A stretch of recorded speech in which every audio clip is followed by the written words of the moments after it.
Afriforum has hailed the late Amazulu King Goodwill Zwelithini as a bridge builder between cultural communities.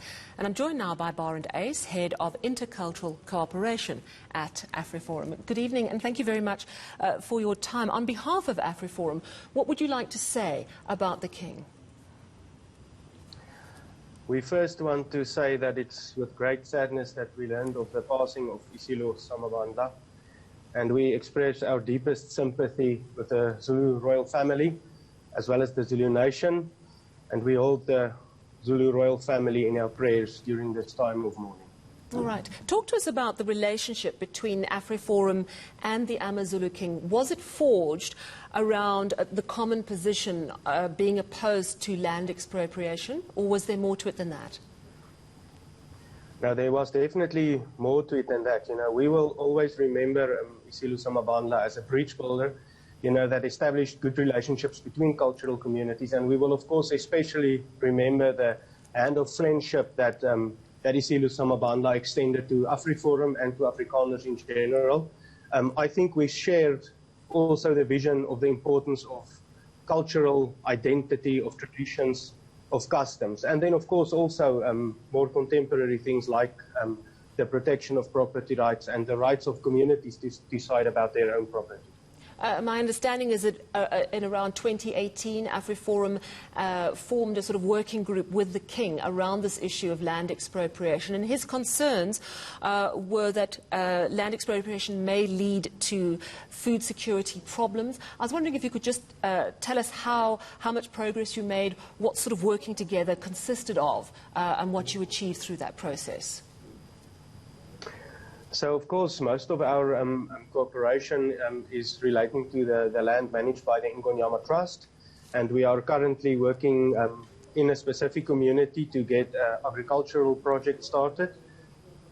Yes, but it's at such a time, I think, we need to really reflect on a great man, a man that was driven by devotion to his people, and a real example, a true example of leadership.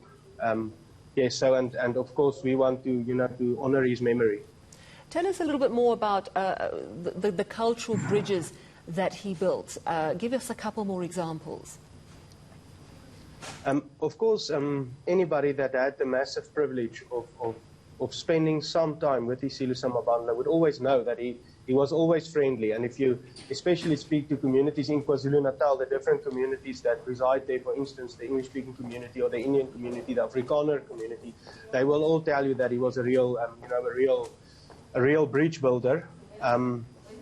Yes, and in that respect, of course, respect for others starts with respect for yourself. And if you want to build good relationships, you must, of course, do it on the basis of mutual recognition and respect. And I think Isilo Samabandla was just an excellent example of that. It was in times like these, it's leaders of this caliber that we need.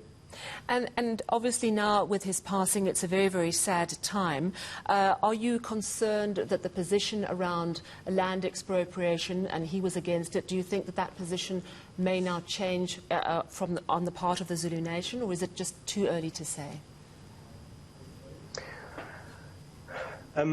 I think what is important to say is that cultural institutions, like the institution of traditional leadership and the institution of the Zulu monarchy, that kind of institutions brings balance to society. It balances the power balance between the state and between communities. If you've got unconnected individuals, they are really exposed to misuse by the state. But if you've got organized communities and communities binded by cultural institutions, then of course you get a better balance of forces. And there's no doubt in our minds that the institution of traditional leadership and the monarchy of the Zulu nation will continue to play this very important role in the future of Southern Africa and communities of South Africa, because it's really important to remember that this institution of the Zulu monarchy and of traditional leadership in general, this is an institution that spans centuries. Different state orders and governments came and gone, and these are still there. So we know that such an old community institution is something that stands strong because it can draw strength from a long and very proud history. And of course, you can take the lessons and the experience from this proud history and then build a better future. Thank you so much for your views. That was Barend Ace. He's Head of Intercultural Cooperation at Afriforum.